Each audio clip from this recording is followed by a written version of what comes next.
ओम श्री गणेशाय नमः। श्री शिव महापुराण रुद्र संहिता पार्वती खंड 21वां अध्याय। इस अध्याय में हम जानेंगे कामदेव के भस्म हो जाने पर पार्वती का अपने घर आगमन, हिमवान तथा मेना द्वारा उन्हें धैर्य प्रदान करना, नारद द्वारा पार्वती को पंचाक्षर मंत्र का उपदेश।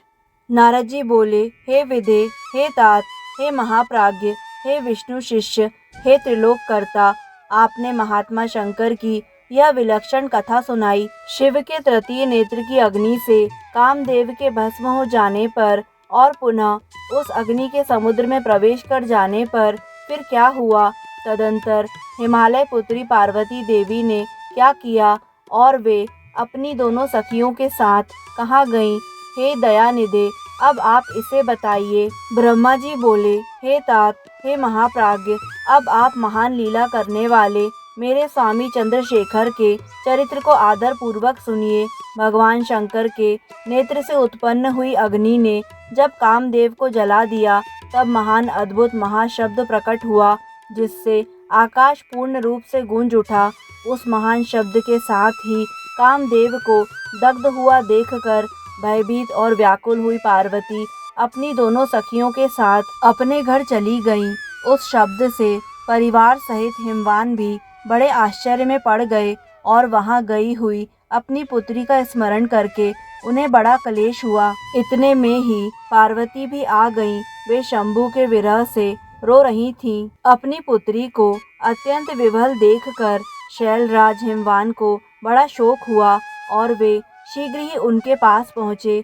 वे हाथ से उनकी दोनों आँखों को पोंछकर बोले, हे शिवे, डरो मत, रो मत। ऐसा कहकर उन्हें पकड़ लिया। इसके बाद पर्वतराज हिमवान ने अत्यंत विवल हुई पुत्री पार्वती को शीघ्र ही गोद में उठा लिया और वे उन्हें सांत्वना देते हुए अपने घर ले आए।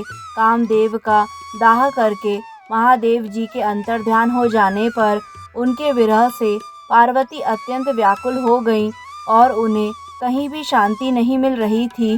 पिता के घर जाकर जब वे अपनी माता से मिली, उस समय पार्वती ने अपना नया जन्म हुआ माना। वे अपने रूप की निंदा करने लगी और कहने लगी, हाय, मैं मारी गई। सखियों के समझाने पर भी वे गिरिराज कुमारी कुछ समझ नहीं पाती थी। वे सोते जागते, खाते पीते, नहाते धोते, चलते फिरते और सखियों के बीच में बैठते समय किंचित मात्र भी सुख का अनुभव नहीं करती थी। मेरे स्वरूप, जन्म तथा कर्म को धिक्कार है, ऐसा कहती हुई वे सदा महादेव जी की प्रत्येक चेष्टा का चिंतन करती रहती थी। इस प्रकार वे पार्वती भगवान शिव के विरह से मन ही मन अत्यंत क्लेश का अनुभव करती और किंचित मात्र भी सुख नहीं पाती थी। वे सदा शिव शिव कहा करती थी। पिता के घर में रहकर भी वे चित्त से पिनाक पाणी भगवान शंकर के पास पहुँची रहती थी। हे तात, शिवा शोकमग्न हो बारंबार मूर्छित हो जाती थी। शैलराज हिमवान, उनकी पत्नी मेनका तथा उनके मैनाक आदि सभी पुत्र जो बड़े उदार चित्त थे, उन्हें सदा सांत्वना देते रहते थे, तथापि वे भगवान शंकर को भूल न सकी। हे बुद्धिमान देवर्षे, तदंतर एक दिन इंद्र की प्रेरणा से इच्छानुसार घूमते हुए आप हिमालय पर्वत पर पहुँचे। उस समय महात्मा हिमवान ने आपका सत्कार किया। तब आप उनके द्वारा दिए हुए उत्तम आसन पर बैठकर उनसे कुशल पूछने लगे। उसके बाद पर्वतराज हिमवान ने अपनी कन्या के चरित्र का आरंभ से वर्णन किया कि किस तरह उसने महादेव जी की सेवा की और किस तरह हर के द्वारा कामदेव का दहन हुआ। हे मुने, यह सब सुनकर आपने गिरिराज से कहा, हे शैलेश्वर, भगवान शिव का भजन कीजिए।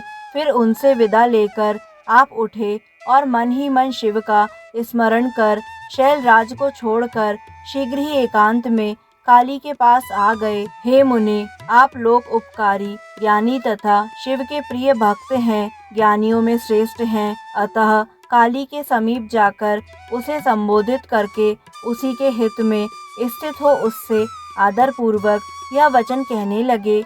नारद जी बोले, हे काली, तुम मेरी बात सुनो। मैं दयावश यह सत्य बता रहा हूँ मेरा वचन तुम्हारे लिए सर्वथा हितकर, निर्दोष तथा उत्तम वस्तुओं को देने वाला होगा। तुमने यहाँ महादेव जी की सेवा अवश्य की थी, परंतु बिना तपस्या के गर्वयुक्त होकर की थी।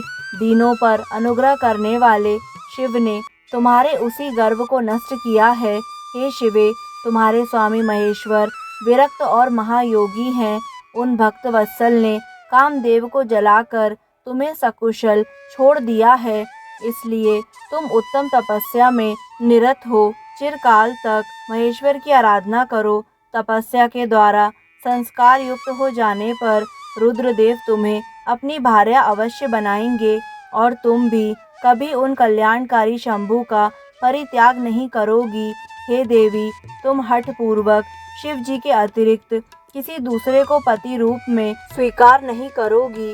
ब्रह्मा जी बोले, हे मुने, आपकी यह बात सुनकर गिरिराज कुमारी काली कुछ उच्छ्वास लेती हुई हाथ जोड़कर आपसे प्रसन्नता पूर्वक कहने लगी। शिवा बोली, हे सर्वज्ञ, जगत का उपकार करने वाले, हे प्रभु, हे मुने, रुद्रदेव की आराधना के लिए मुझे किसी मंत्र का उपदेश कीजिए, क्योंकि सद्गुरु के बिना किसी की कोई भी क्रिया सिद्ध नहीं होती, ऐसा मैंने सुन रखा है और यही सनातन श्रुति भी है।